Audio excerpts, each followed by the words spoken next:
आज हम पढ़ेंगे स्टेशनरी वेव्स। स्टेशनरी वेव्स को सबसे पहले माइकल फैराडे ने डिस्कवर किया था। माइकल फैराडे ने माइकल फैराडे की और भी बहुत सारी अचीवमेंट्स हैं। जिस तरह बात करें Faraday law of electromagnetic induction, वो भी माइकल फैराडे ने दिया था। उसके बाद बेंजीन की डिस्कवरी 1825 में बेंजीन की डिस्कवरी भी माइकल फैराडे ने की थी by the destructive distillation of vegetable oil.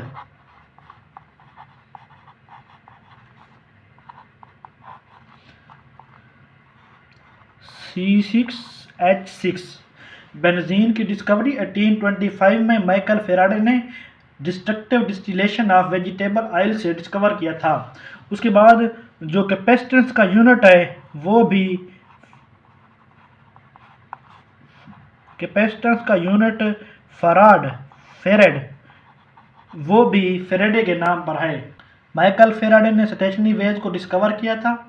उसके साथ साथ बेंजीन को भी 1825 में destructive distillation of vegetable oil से डिस्कवर किया था। उसके साथ साथ कैपेसिटेंस का यूनिट जो है वो भी फैराडे के नाम पर है, और Faraday law of electromagnetic induction वो भी फैराडे ने डिस्कवर किया था। अब उसके बाद स्टेशनरी वेव्स होती क्या हैं। स्टेशनरी वेव्स ऐसी वेव्स होती हैं which are formed due to superposition of two identical waves travelling in opposite direction. किस तरह? Superposition of two identical waves travelling in opposite direction.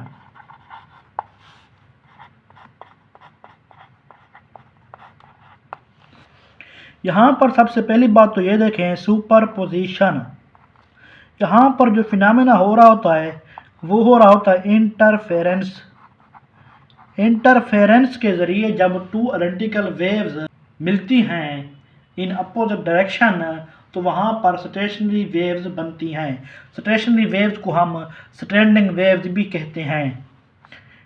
एक और बात देख लें, यहाँ पर आइडेंटिकल से क्या मुराद है?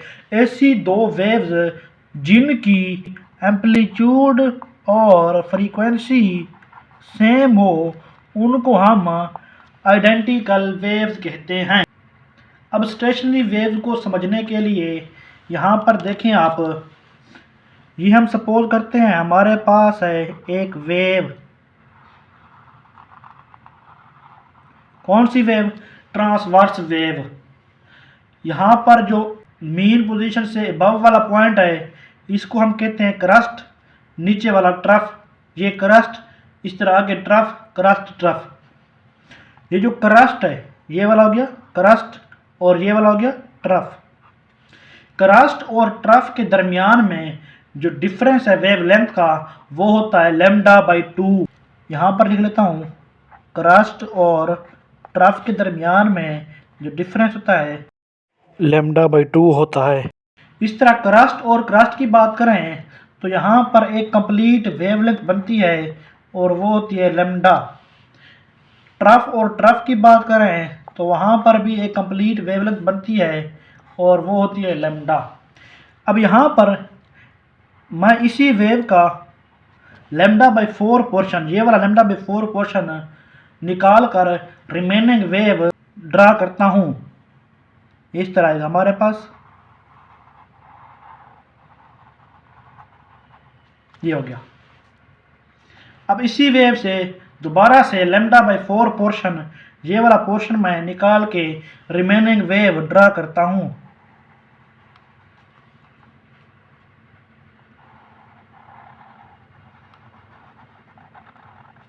फिर से इसी वेव से λ/4 पोर्शन निकाल कर ये मैंने ड्रा कर ली। इस तरह एक और वेव ड्रा कर लें और वो इसी में से λ/4 पोर्शन निकाल दें तो ये हमारे पास आएगा। इस वेव के मैंने 5 पोर्शंस ड्रा किए हैं λ/4 का डिफरेंस रखकर। इन तीनों में जो लूप्स बन रहे हैं, ये लूप है, ये कंप्लीट लूप है, ये दूसरा लूप है, ये तीसरा लूप है। इन सब में 3-3 लूप बन रहे हैं। 1 2 और इनको मिलाकर 3, 1 2 3, 1 2 और 3, 1 2 और 3। अब इसके बाद मैं एक और वेव ड्रा करता हूँ जो इस वेव के अपोजिट डायरेक्शन में ट्रेवल कर रही होगी। किस तरह? या तो यहाँ से मैं स्टार्ट कर लूँ 1 2 3 4 5, मतलब ये वाले यहाँ ड्रा कर लूँ, फिर यहाँ, ये इस तरह, ठीक है।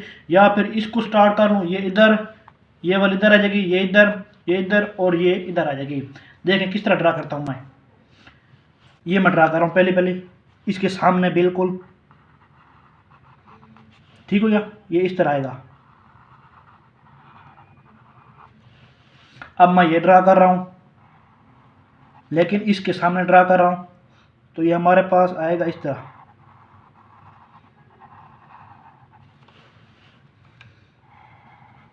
अब इसकी बारी,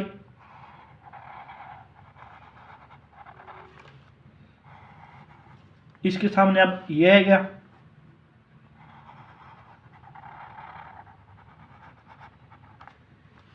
फिर उसके बाद आखिर में ये वाला पोर्शन आ गया।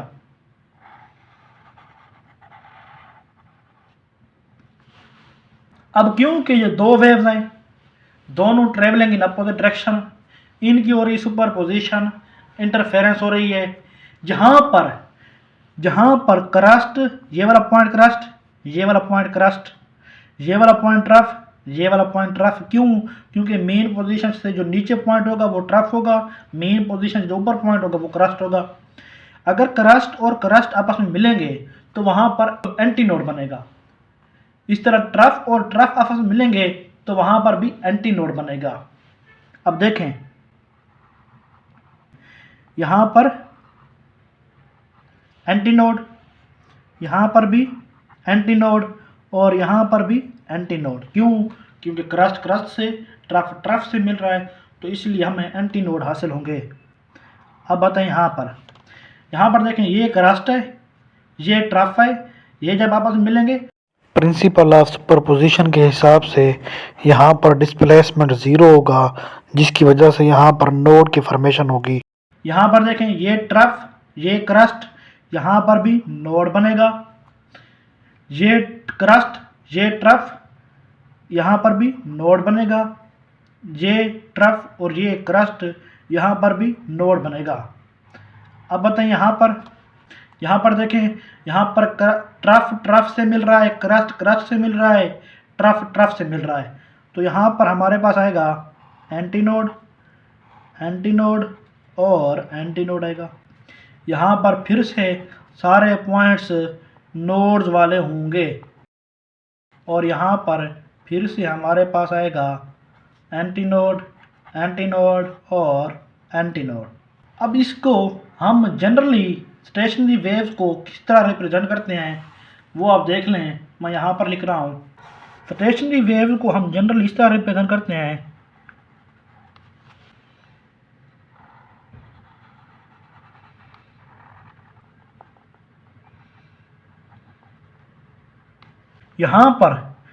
जहाँ पर डिस्प्लेसमेंट या एम्पलीट्यूड 0 है उस पॉइंट को हम कहते हैं नोड, और जहाँ पर ये और ये वाले पॉइंट्स जो हैं जहाँ पर डिस्प्लेसमेंट या एम्पलीट्यूड मैक्सिमम है उसको हम कहते हैं एंटी नोड, और ये भी एंटी नोड हो गया। एक और बात देख लें, स्टेशनरी वेव को स्टैंडिंग या स्टेशनरी वेव इसलिए कहते हैं क्योंकि एनर्जी जो है वो इन पॉइंट से, नोड से दूसरे लूप की तरफ ट्रांसफ़र नहीं हो सकती। एक लूप से दूसरे लूप की तरफ ट्रांसफ़र नहीं हो सकती, वो सिर्फ एक ही लूप के अंदर स्टोर रहती है। एनर्जी तो ट्रांसफ़र नहीं हो सकती एक लूप से दूसरे लूप की तरफ, लेकिन एनर्जी जो है वो अल्टरनेट करती है between kinetic energy and potential energy. किस तरह? यहाँ पर देखें, जहाँ पर एंटी नोड बन रहा है वहाँ पर एनर्जी जो है वो पोटेंशियल एनर्जी की फॉर्म में होगा। जहाँ पर नोड बन रहा है वहाँ पर एनर्जी जो है वो काइनेटिक एनर्जी की फॉर्म में होगा। तमाम की तमाम एनर्जी काइनेटिक एनर्जी, यहाँ पर तमाम की तमाम एनर्जी पोटेंशियल एनर्जी की फॉर्म में होगी। इस तरह यहाँ पर पोटेंशियल एनर्जी, फिर उसके बाद नोड में फिर काइनेटिक एनर्जी, फिर एंटी नोड में पोटेंशियल एनर्जी, फिर नोड पर काइनेटिक एनर्जी। इस तरह अल्टरनेट तो करती है लेकिन एक लूप से दूसरे लूप की तरफ ट्रांसफ़र नहीं हो सकती। अच्छा, जिस तरह हमने ट्रांसवर्स वेव की बात की है, ये वाली क्रस्ट ट्रफ के दरमियान, क्रस्ट के दरमियान, ट्रफ के दरमियान जो हमने वेवलेंथ का डिफरेंस देखा है, अब यहाँ पर हम स्टेशनरी वेव का भी देख लेते हैं। जो नोड और एंटी नोड है इसके दरमियान में जो वेवलेंथ का डिफरेंस होता है वो λ/4 होता है। नोड और एंटी नोड के दरमियान में डिफरेंस λ/4 का होता है। इस तरह एंटी नोड और एंटी नोड इसके दरमियान में जो डिफरेंस होता है वो होता है λ/2।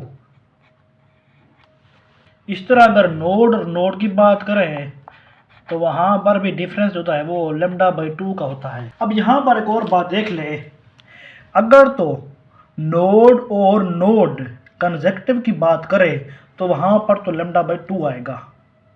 अगर नोड और नोड अल्टरनेटिव की बात करेंगे तो वहाँ पर कंप्लीट वेवलेंथ आएगा, लैम्डा आएगा। इस तरह अगर एंटी नोड और एंटी नोड कंसेक्टिव की बात करेंगे तो वहाँ पर λ/2 आएगा। अगर एंटी नोड अल्टरनेटिव की बात करेंगे, मतलब एक एंटी नोड छोड़कर दूसरा एंटी नोड, उनके दरमियान जो डिफरेंस बनेगा वो पूरी की पूरी वेवलेंथ बनेगी। यहाँ पर कुछ जो फीचर्स हैं, कुछ कैरेक्टरिस्टिक्स हैं स्टेशनरी वेव्स के, वो आप देख लें। सबसे पहला पॉइंट तो ये है, ये इस तरह समझ लें कि ये जो है do not move in direction, इनकी डायरेक्शन नहीं होती स्टेशनरी वेव्स की। अगर हम जनरली ओवरऑल बात करें प्रोग्रेसिव वेव की, they propagate away from source of disturbance, उनकी कोई ना कोई डायरेक्शन होती है। लेकिन स्टेशनरी वेव्स की जो प्रोपगेशन है उनमें कोई डायरेक्शन नहीं होती। दूसरी बात, stationary wave do not transport energy, stationary wave कभी भी एनर्जी ट्रांसपोर्ट नहीं करते। उनमें एनर्जी अल्टरनेट तो करती है लेकिन एनर्जी ट्रांसपोर्ट कभी नहीं करते। उसके बाद एक और बात देख लें, ये हो गया एक लूप, ये हो गया दूसरा लूप। यहाँ पर इसमें जो सारे पार्टिकल्स होंगे इस लूप में, उन सब पार्टिकल का फेज सेम होगा। इस तरह यहाँ पर जो लूप है इसमें सब पार्टिकल का जो फेज है वो सेम होगा। लेकिन इसका और इसका, इन दोनों का कंपेयर करें तो दोनों लूप में पार्टिकल का जो फेज है वो डिफरेंट होगा। अगर एम्पलीट्यूड की बात करें, बेशक वो एक लूप की बात करें या दूसरे लूप की बात करें, एम्पलीट्यूड हर पार्टिकल का जो है वो डिफरेंट होगा। अब हम पढ़ते हैं stationary wave in stretched string और stationary wave in organ pipe. Stationary wave in stretched string, suppose करते हैं हमारे पास एक स्ट्रिंग है जिसकी लेंथ L है और उसके दोनों एंड्स जो है वो फिक्स्ड है,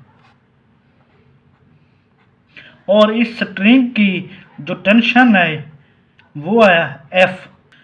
अगर इस स्ट्रिंग को जिसकी लेंथ L है और उसको हम दरमियान से प्लग करें और उसके बाद छोड़ दें तो उसमें एक लूप पैदा होगा।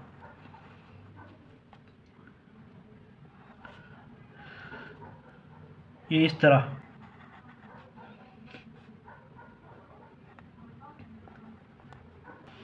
ये एक लूप है, या इसको हम वन मोड ऑफ वाइब्रेशन भी कहते हैं।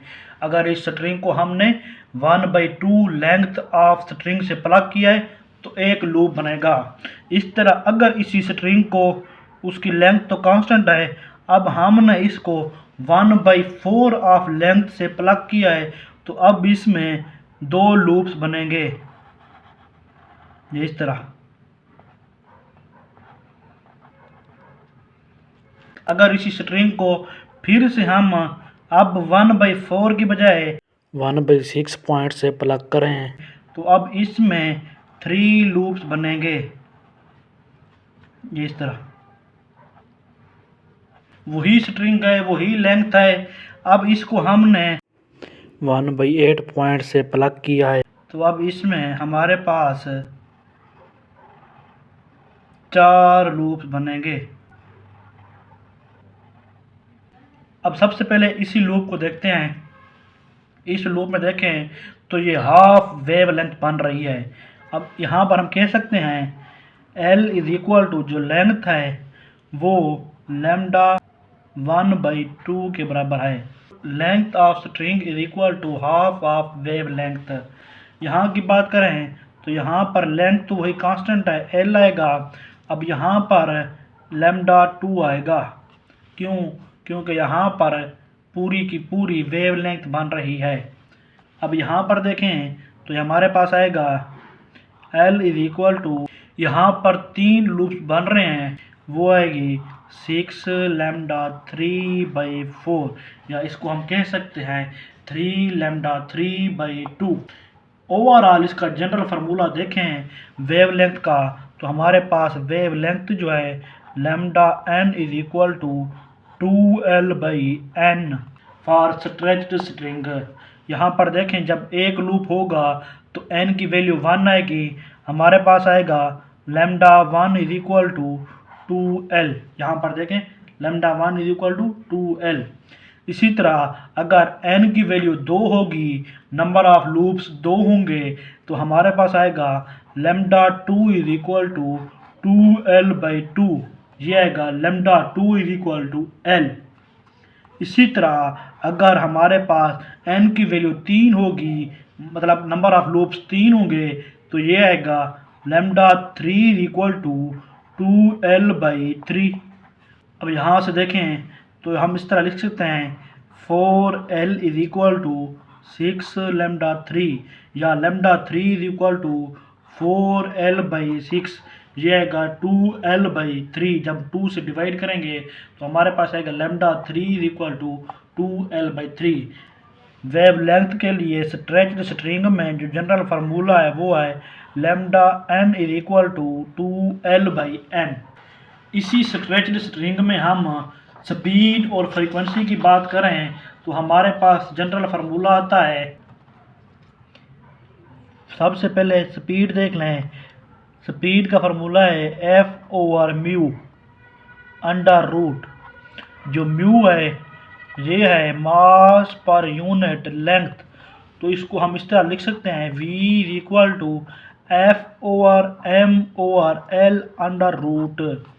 अगर हम फ्रीक्वेंसी की बात करें, फ्रीक्वेंसी का फार्मूला आएगा NV/2L। यहाँ पर अगर हम V की वैल्यू ये पुट कर दें तो हमारे पास फार्मूला आएगा N/2L F/μ अंडर रूट, या F/m भी कहते हैं या F/m/L भी कहते हैं। बस आपने याद करना यहाँ पर मास पर यूनिट लेंथ है। ये हो गया हमारे पास फ्रीक्वेंसी का फार्मूला। अब इस फार्मूला से हम कह सकते हैं कि फ्रीक्वेंसी डिपेंड्स ऑन टेंशन और म्यू या मास पर यूनिट लेंथ पर फ्रीक्वेंसी डिपेंड करती है। अगर लूप एक होगा तो हमारे पास फार्मूला आएगा F1 is equal to 1V/2L, या सिंपली V/2L आएगा। अगर नंबर ऑफ लूप्स 2 होंगे तो हमारे पास आएगा F2 is equal to 2V/2L, या सिंपली V/L आएगा। इसी तरह अगर F3 होगा तो हमारे पास आएगा 3V/2L। अगर F4 होगा तो हमारे पास आएगा 4V/2L। यहाँ पर देखें V/2L किसके बराबर है, F1 के, तो यहाँ पर V/2L है, यहाँ पर भी V/2L है, यहाँ पर भी V/2L है। इन सब की जगह अगर हम F1 लिख दें तो हमारे पास फार्मूला आएगा F2 is equal to 2F1, F3 is equal to 3F1, F4 is equal to 4F1। अब इन सारे फार्मूला से हम एक जनरल फार्मूला निकाल सकते हैं, वो है Fn is equal to NF1। n क्या है, 1 2 3 4 5 6 नेचुरल नंबर है। हम कह सकते हैं जो फ्रीक्वेंसी है स्ट्रेच्ड स्ट्रिंग में वो इंटीग्रल मल्टीपल ऑफ F1 है। यहाँ पर देखें स्ट्रेच्ड स्ट्रिंग की बात करें, जो F1 है इसको हम कहते हैं फंडामेंटल फ्रीक्वेंसी या फर्स्ट हार्मोनिक। F2 की बात करें तो F2 को हम कहते हैं सेकेंड हार्मोनिक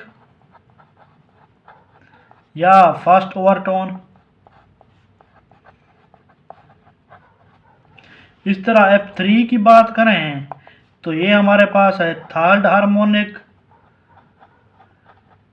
या सेकेंड ओवरटोन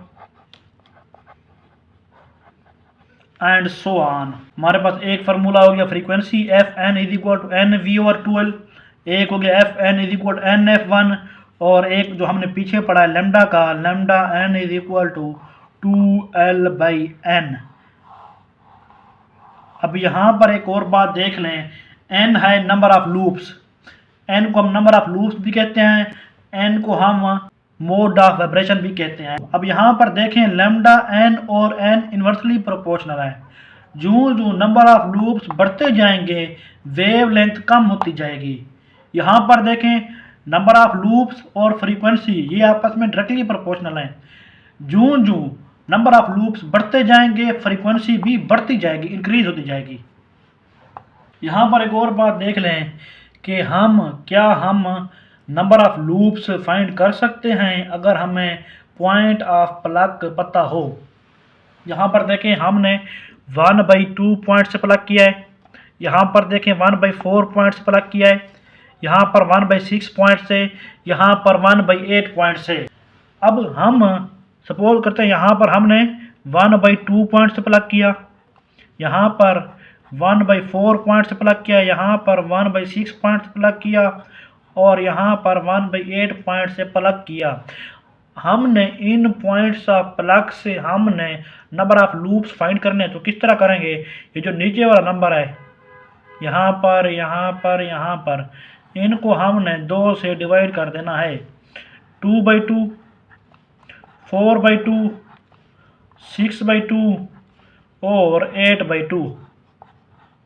ये हमारे पास आएगा 1, ये आएगा 2, ये आएगा 3, ये आएगा 4। हम कह सकते हैं जब हम स्ट्रिंग को 1/8 पॉइंट से प्लग करेंगे तो इसमें 4 लूप बनेंगे, जब 1/6 पॉइंट से प्लग करेंगे तो 3 लूप बनेंगे, जब 1/4 पॉइंट से प्लग करेंगे तो 2 लूप्स बनेंगे, जब 1/2 पॉइंट से या half of length of string से प्लग करेंगे तो वहाँ पर 1 लूप बनेगा।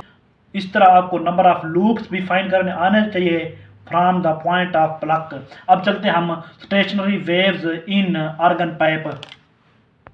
अब हम पढ़ते हैं stationery waves in organ pipe या फिर एयर कॉलम। इसमें होता इस तरह है, 2 टाइप्स होती हैं ऑर्गन पाइप की। एक होता है open at both ends organ pipe या air column, open at both ends,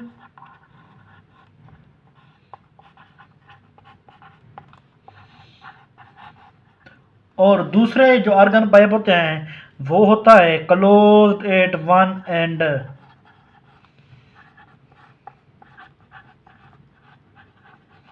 organ pipe जो ओपन एट बोथ एंड्स होता है वहां पर ये सपोज करते हैं हमारे पास ऑर्गन पाइप है जिसकी लेंथ वही L है,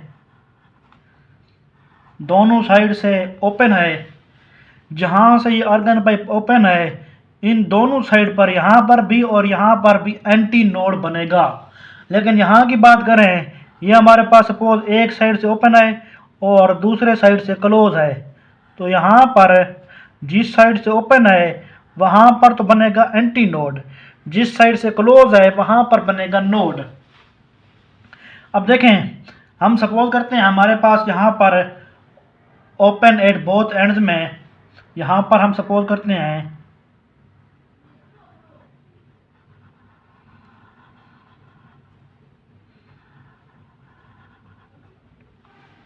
ये इसमें एक लूप बन रहा है N1, लेंथ वही सेम है। अगर इसमें हम 2 लूप्स बनाएंगे तो इस तरह बनेगा, इन दोनों एंड पर तो एंटी नोड बनेगा, दोनों एंड पर तो एंटी नोड बनेगा, ये एंटी नोड और यहाँ पर भी एंटी नोड, ये एंटी नोड, ये एंटी नोड। एक लूप ये हो गया और एक इसके और इसके कॉम्बिनेशन से दूसरा लूप बन गया। इस तरह अगर एक और लूप देख लें, हम सपोज करते हैं हमारे पास अब लूप जो बन रहे हैं वो 3 लूप बन रहे हैं, तो इस तरह बनेगा एंड पर यहाँ पर यहाँ पर यहाँ पर और यहाँ पर वो तो बनेगा एंटी नोड। तो हमारे पास सपोज करते हैं हमारे पास ये लूप्स बन रहे हैं इस तरह, ठीक हो गया। यहाँ पर एंटी नोड आ गया, यहाँ पर एंटी नोड आ गया, एक लूप, दूसरा लूप, और एक इसके और इसके कम्बिनेशन से तीसरा लूप बन रहा है। यहाँ पर देखें, जहाँ पर एंड ओपन है वहाँ पर बनेगा एंटी नोड इस तरह,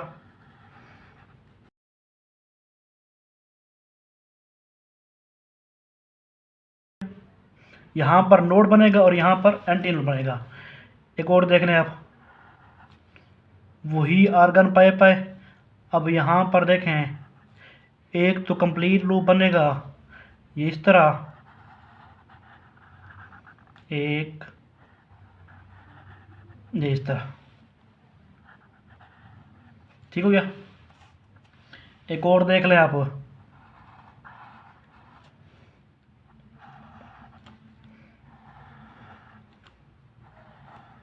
ये देखें,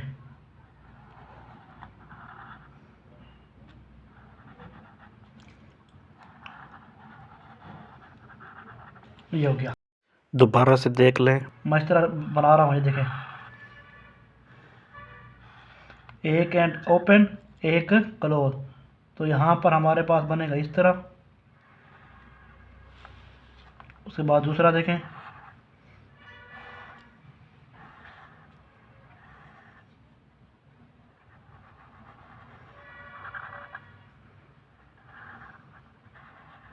ये हो गया। उसके बाद एक और देखें,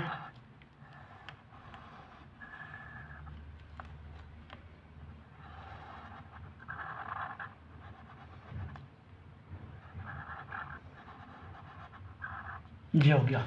इस तरह आगे आप लूप्स ड्रा करते जाएंगे। ये हो गया ओपन एट बोथ एंड्स, ये हो गया क्लोज्ड एट वन एंड या ओपन एट वन एंड। इसके जो फार्मूलाज हैं वो सिंपली वही हैं जो हमने अभी स्ट्रेच्ड स्ट्रिंग में पढ़े हैं। एफ एन आएगा, N F one, lambda N आएगा 2L बाई एन, और एफ एन आएगा एन वी ओवर 2L। इसमें भी वही होगा, F1 जो है फंडामेंटल या फास्ट हार्मोनिक, F1 फंडामेंटल या फास्ट हार्मोनिक,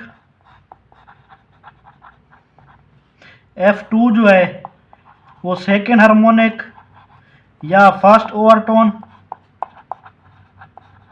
इस तरह F3 जो है थर्ड हार्मोनिक या second overtone, and so on.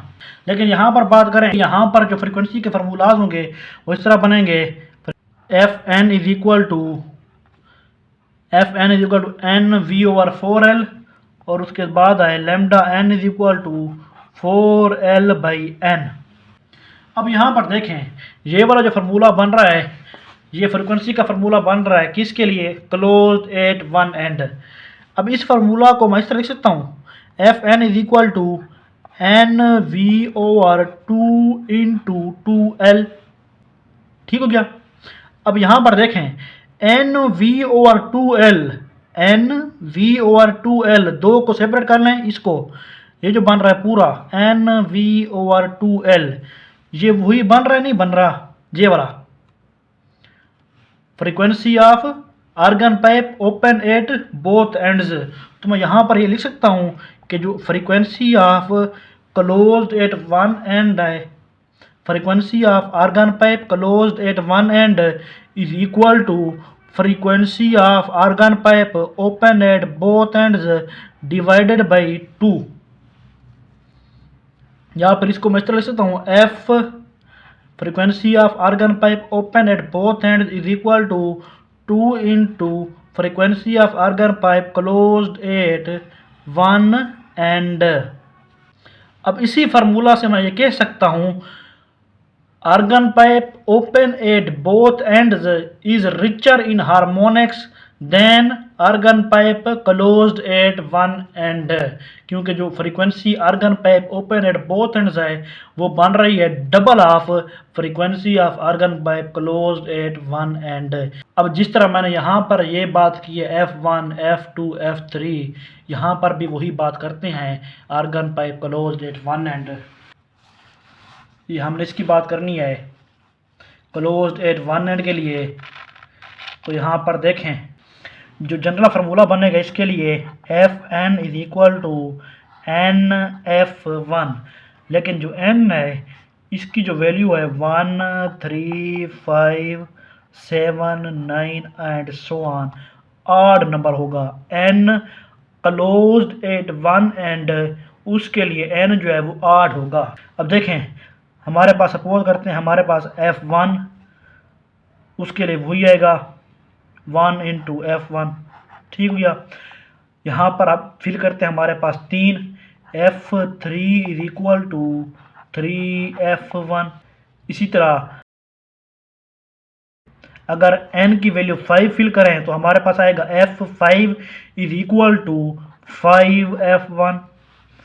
इसी तरह F7 is equal to 7F1। ये वाला जो है F1, जो F1 है इसको हम कहते हैं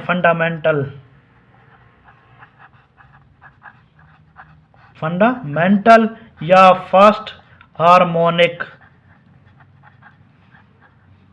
जो F3 है इसको हम कहेंगे थर्ड हार्मोनिक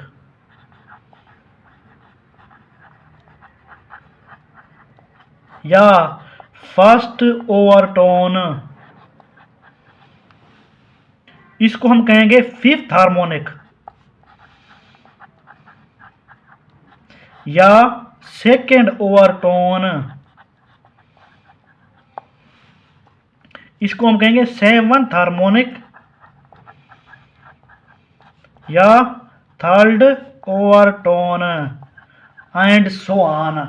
यहां पर हम एक बात कह सकते हैं कि जो organ pipe closed at one end होगा उसमें सिर्फ और सिर्फ ऑड हार्मोनिक्स होंगे।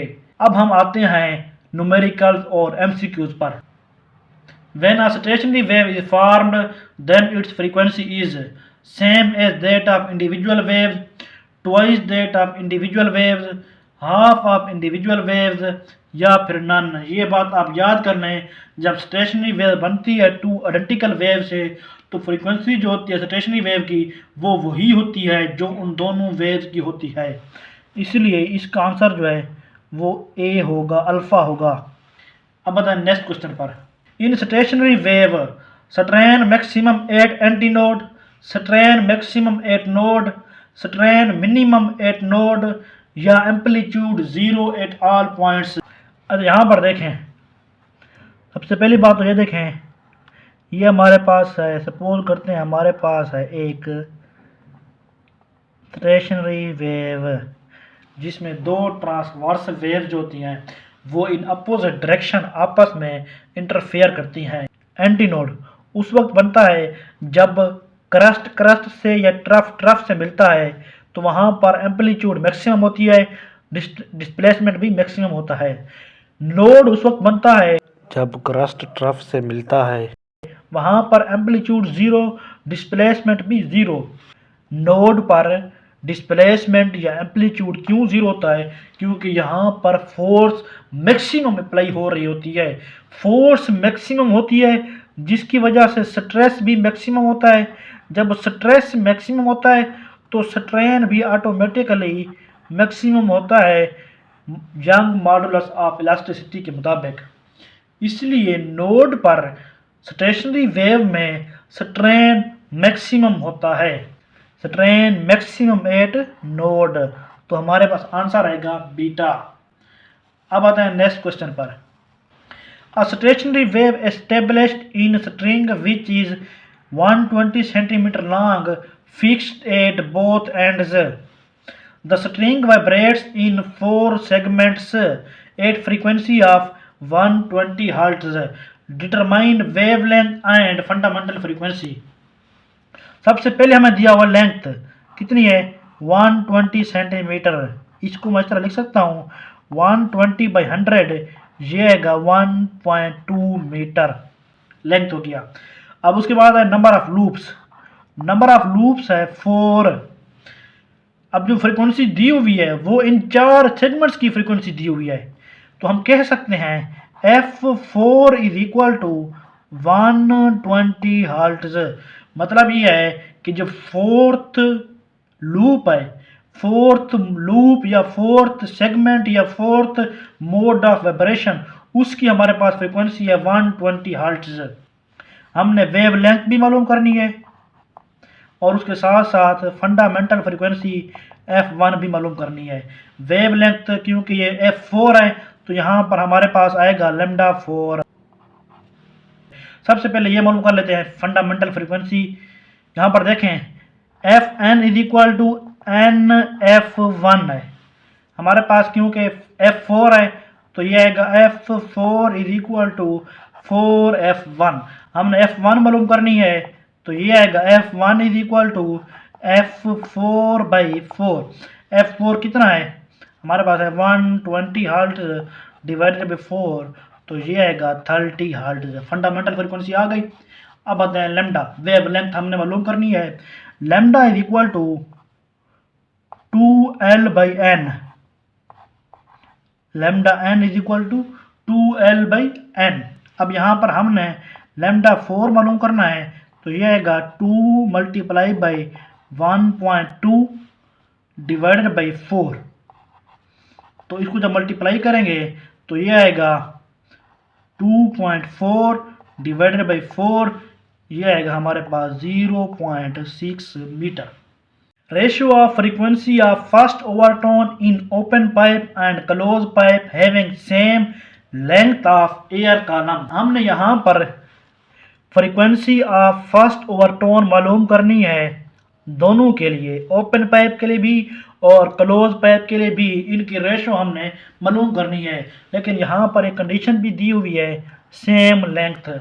अब चलते हैं देखते हैं फार्मूलाज आर्गन पाइप के लिए, क्योंकि हमने फर्स्ट ओवरटोन ओपन पाइप के लिए पहले देख लेते हैं।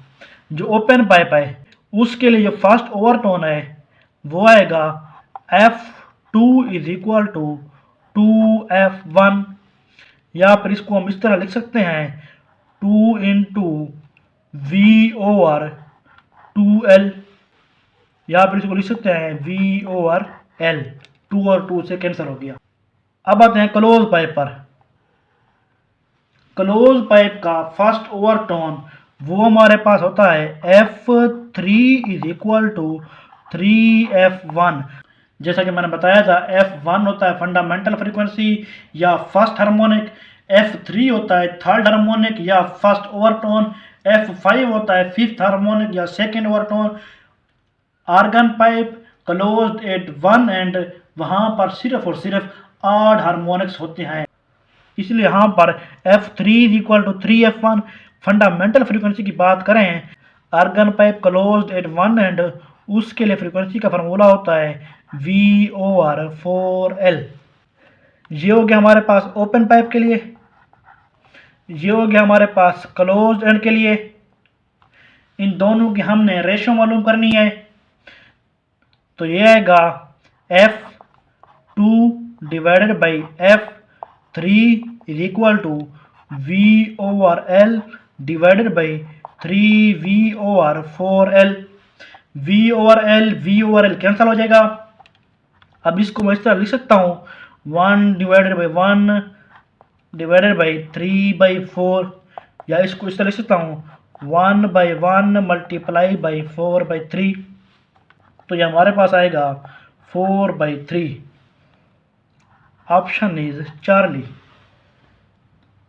अब एक और बात देख लें, यहाँ पर हमने इस तरह क्यों नहीं किया, F2 divided by F3 is equal to, हमने इसको डायरेक्ट डिवाइड क्यों नहीं किया 2F1 डिवाइडेड बाई 3F1।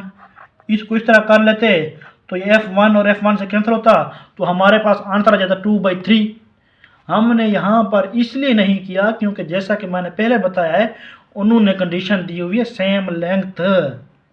जब सेम लेंथ की कंडीशन आ जाए तो हमने फंडामेंटल फ्रीक्वेंसी का सेपरेट दोनों के लिए फार्मूला लिखना है, ओपन पाइप के लिए भी और क्लोज पाइप के लिए भी। इसलिए यहाँ पर मैंने फार्मूला लिखा है V/2L और यहाँ पर V/4L। इन दोनों को जब डिवाइड करेंगे तो ये हमारे पास आएगा 4/3। Option is Charlie. अब चलते हैं नेक्स्ट क्वेश्चन पर। In open organ pipe, first overtone is produced when length of pipe is equal to।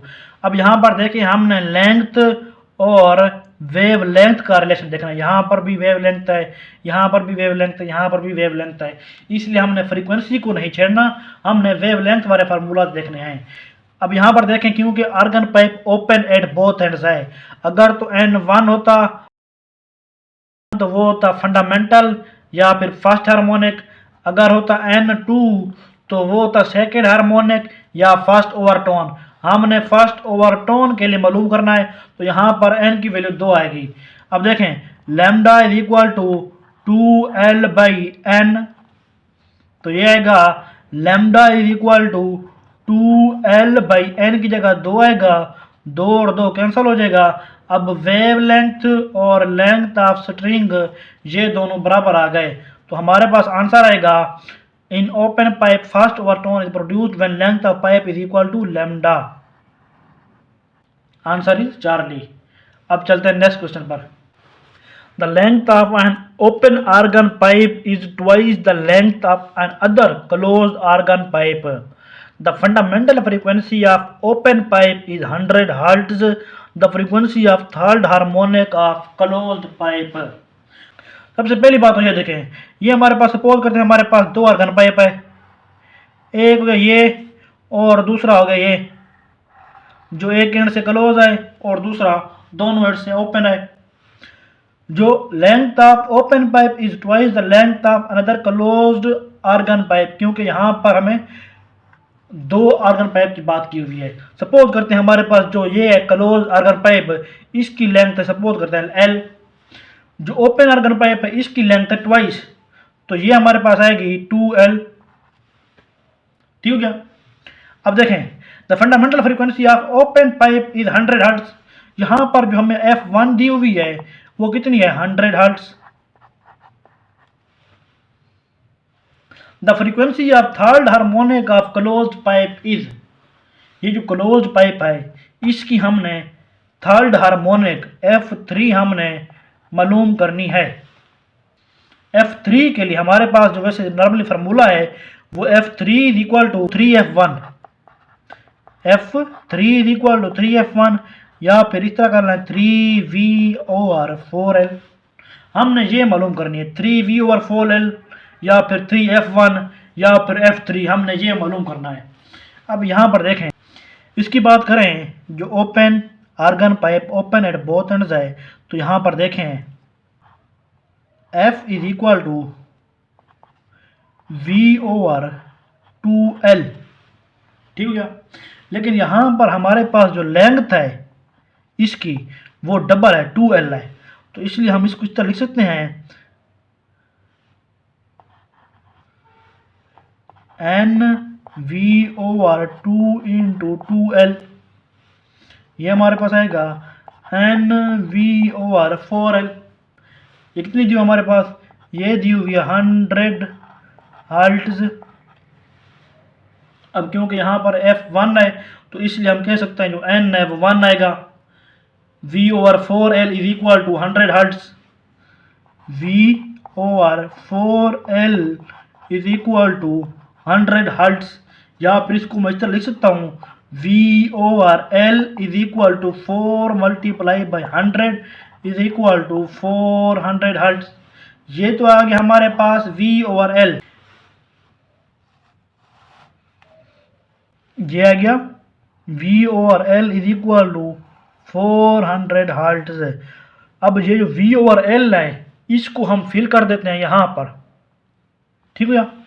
F3 is equal to 3/4 into V/L, तो ये हमारे पास आएगा 3/4 मल्टीप्लाई बाई 400 इसको जब डिवाइड करेंगे तो यह आएगा 100 मल्टीप्लाई बाई 3 इंटू 300 हर्ट्ज। इसको एक दफ़ा दोबारा देख लें। हमारे पास दो आर्गन पाइप है, एक है ओपन एक है क्लोज। जो ओपन आर्गन पाइप है उसकी लेंथ डबल है किससे? क्लोज वाले आर्गन पाइप से। जो ओपन आर्गन पाइप है उसकी जो फंडामेंटल फ्रीक्वेंसी है वो हमारे पास है 100 हर्ट्ज। हमने जो क्लोज आर्गन पाइप है उसकी हमने थर्ड हार्मोनिक मालूम करनी है, F3 हमने मालूम करनी है। अब इसके लिए देखें F3 is equal to 3F1 या फिर 3V/4L। ये वैसे हमने मालूम करनी है 3V/4L या फिर F3 हमने मालूम करनी है। अब यहाँ पर देखें इसका जनरल फार्मूला लिखे हैं Fn is equal to NV/2L। क्योंकि लेंथ डबल है इसलिए L की जगह 2L आएगा। तो ये हमारे पास आएगा NV/4L इज इक्वल टू 100, जो हमारे पास 100 हर्ट्ज दिया हुआ है। अब यहाँ पर देखें V/4L क्योंकि n की जगह 1 आ गया is equal to 100 hertz. V/L 4 इधर आएगा, 4 multiply by 100 is equal to 400 hertz. V/L आ गया हमारे पास 400 हर्ट्ज। अब यहाँ पर देखें F3 is equal to 3V/4L। V/L को सेपरेट कर लें तो ये हमारे पास आएगा 3/4 मल्टीप्लाई बाई V/L की जगह आएगा 400। इसको जब सॉल्व करेंगे तो ये हमारे पास आएगा 300 हर्ट्ज। ये हो गया। यहाँ पर मैंने ऑप्शन नहीं दिए हुए, वैसे अगर ऑप्शन दिए हों तो आपने इस मेथड से सॉल्व करने हैं। अब आते हैं नेक्स्ट क्वेश्चन पर। An organ pipe has length of 50 centimetre. लेंथ हमारे पास दी हुई है 50 centimetre. Find frequency of fundamental note and next harmonic. हमने फंडामेंटल और नेक्स्ट हार्मोनिक मालूम करना है। किसके लिए? जब ओपन एट बोथ एंड्स हो और क्लोज एट वन एंड हो। हमारे पास स्पीड दी हुई है 350 मीटर पर सेकेंड। 50 सेंटीमीटर जो है लेंथ दी हुई है हमारे पास। इसको सबसे पहले मैं मीटर में कन्वर्ट कर लेता हूँ। 100 से डिवाइड करूँगा तो ये हमारे पास आएगा 0.5 मीटर। हमने क्या मालूम करना है? फंडामेंटल भी मालूम करना है और नेक्स्ट हार्मोनिक भी मालूम करना है, दोनों के लिए, ओपन के लिए भी और क्लोज के लिए भी। यहाँ पर देखें, सबसे पहले देख लेते हैं हम ओपन के लिए। ओपन के लिए देखें तो हमारे पास Fn is equal to NV/2L या फिर इसको हम इस तरह लिख सकते हैं F1 is equal to N की जगह 1 आएगा V/2L। अगर सेकेंड हार्मोनिक की बात करें, ये फंडामेंटल भी है और फर्स्ट हार्मोनिक भी है। हमने फंडामेंटल भी मालूम करना है और उसके अगले वाला जो हार्मोनिक है नेक्स्ट हार्मोनिक F2 भी मालूम करना है। तो हमारे पास आएगा F2 इज इक्वल टू, अब यहाँ पर n की जगह 2 आएगा तो यह आएगा 2V/2L इज इक्वल टू 2 और 2 कैंसिल, ये आएगा V/L। अब यहाँ पर स्पीड और लेंथ की वैल्यू पुट करते हैं। सबसे पहले ये देखिए फंडामेंटल के लिए स्पीड कितनी दी हुई है 350 divided by 2 multiply by 0.5। 2 multiply by 0.5 करेंगे तो ये 1 आंसर आएगा। इसीलिए फंडामेंटल जो है वो आएगा 350 हर्ट्ज। अब बताएं यहाँ पर देखें स्पीड कितनी है 350 डिवाइडेड बाई 0.5। इसको हम इस तरह लिख सकते हैं 350 मल्टीप्लाई बाई 10 डिवाइडेड बाई 5। इसको जब डिवाइड करेंगे तो ये आएगा 700 हर्ट्ज। ये हो गया हमारे पास फंडामेंटल और नेक्स्ट हार्मोनिक ओपन के लिए। अब आते हैं हम क्लोज एट वन एंड। उसके लिए देखें Fn is equal to NV/4L। First के लिए या फंडामेंटल के लिए ये आएगा F1 is equal to V/4L। उसके बाद नेक्स्ट हार्मोनिक है। नेक्स्ट हार्मोनिक हमेशा जो close at one end organ pipe होता है उसमें हमेशा 8 हार्मोनिक्स होती हैं। इसलिए जो नेक्स्ट हार्मोनिक होगा वो होगा F3 is equal to 3V/4L। अब यहाँ पर वैल्यूज़ पुट कर देते हैं 350 divided by 4 multiply by length 0.5। इसको जब मल्टीप्लाई करेंगे तो ये 2 आएगा। 2 और जब 350 को 2 पे डिवाइड करेंगे तो ये आएगा हमारे पास 175 हर्ट्ज आएगा। अब थर्ड हार्मोनिक की बात करें, organ pipe close at one end, उसके लिए देखें 3 multiply by 350 divided by 4 multiply by length की बात करें वही हमारे पास 0.5 है, 2 आएगा। इसको जब मल्टीप्लाई करेंगे डिवाइड करेंगे तो ये हमारे पास आएगा 175 मल्टीप्लाई बाई 3, इसको जब करेंगे 525 हर्ट्ज, ये हमारे पास आंसर आएगा।